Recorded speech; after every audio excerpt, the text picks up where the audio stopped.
idrak edeceğimiz Ramazan ayı bizler için hayırlı mübarek olsun. Peygamberimiz sallallahu aleyhi ve sellemin malumunuz hep Recep ve Şaban aylarında sıkça dile getirdiği bir dua var. Buyuruyor ki Allahümme barik lena fi Recep ve Şaban ve belliğne Ramazan. Ey Allah'ım Recep'i ve Şaban'ı bizler için hayırlı ve mübarek eyle ve bizleri Ramazan'a ulaştır buyuruyor. Hamdolsun Peygamberimiz sallallahu aleyhi ve sellemin bu duasının bir neticesi olarak Rabbimize sonsuz şükürler olsun. Ramazan Şerif'in arifesindeyiz. Gölgesi üzerimize düştü. İnşallah önümüzdeki çarşamba gününün akşamında ilk teravihle Ramazan Şerif'e girmiş olacağız. Perşembe günü de ilk orucumuzla inşallah Ramazan'ı tam idrak etmiş olacağız. Ramazan Şerif girdiği zaman semanın kapıları açılır. Cenab-ı Hakk'ın rahmet kapıları sonuna kadar aralanır ve cehennem kapıları kilitlenir. Şeytanlar zincirle vurulur buyuruyor Peygamberimiz sallallahu aleyhi ve sellem. Şu anda biz onu idrak ediyoruz. İnşallah Ramazan Şerif'i azami derecede istifade ederek geçirmeyi diliyorum. Özellikle bu hadis-i şerifin bir neticesi olarak, bir icabı olarak Ramazan-ı Şerif'i her şeyden önce dolu dolu geçirmeye kalben ve ruhen niyetlenmemiz gerekir. Tabii bu ayın kendine has, özgü, çok güzel ibadetleri var. Peygamberimiz sallallahu aleyhi ve sellemin Ramazan-ı Şerif'le birlikte biliyorsunuz her Ramazan'da mukabele usulüyle Hz. Cibril ile karşılıklı Kur'an-ı Kerim hatmettiği malumlarıdır. Bir de yine bu aya özgü bir ibadetlerden bir tanesi olarak teravih namazı. Teravih namazını da Peygamberimiz sallallahu aleyhi ve sellem sürekli eda etmiş, kılmıştır. Hatta bir hadis-i şerifinde zaten öyle buyuruyor.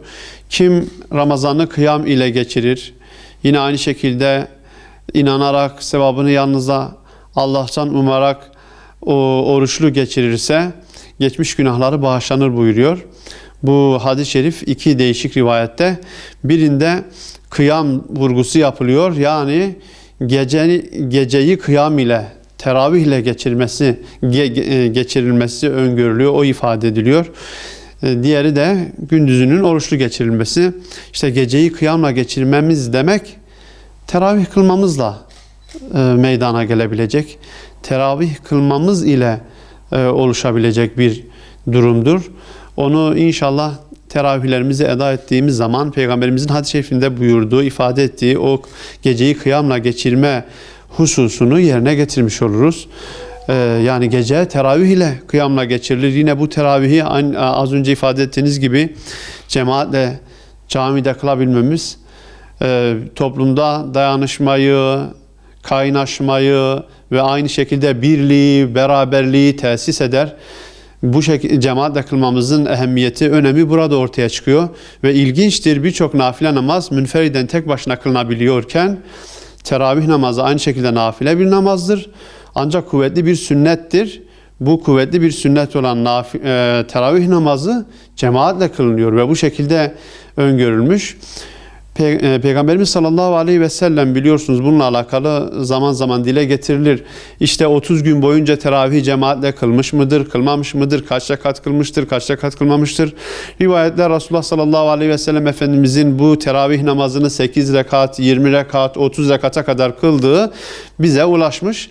Ve aynı şekilde cemaatle ilk günlerinde kıldırdığı kesin sahih rivayetlerle sabit.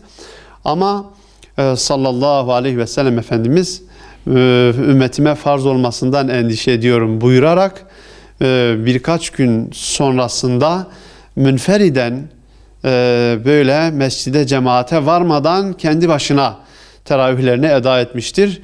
Yine bu durum Hulefai Raşidin döneminde iyice sistematik hale geliyor. Özellikle Hazreti Ömer döneminde bu şekilde teravihin 20 rekat olarak cemaatle eda edilmesi öngörülüyor ve böyle bir adet, sünnet günümüze kadar varıyor.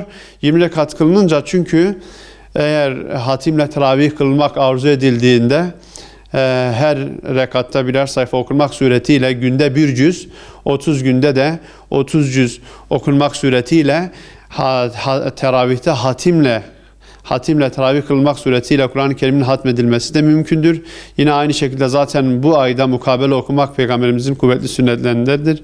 Ve Resulullah Efendimiz her Ramazan Hazreti Cibril ile karşılıklı mukabele okumuşlardır. Bu sünneti de elhamdülillah ihya ediyoruz. Camilerimizde, tüm camilerimizde belirlenen vakitlerde malumunuz Ramazan boyunca inşallah mukabeleler okutulacak.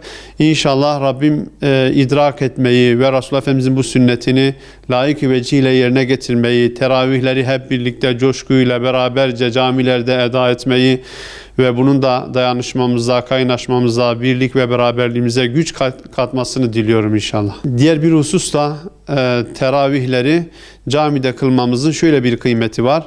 Özellikle küçük çocuklarımız, eşlerimiz, ailecek 30 gün boyunca o birlikte ibadet etme şuurunu ve onu camide yakalıyor. Özellikle çocuklara ve hanımlarımıza yönelik bu noktada özel bir dayanışma, bir beraberlik ruhu oluşturuyor.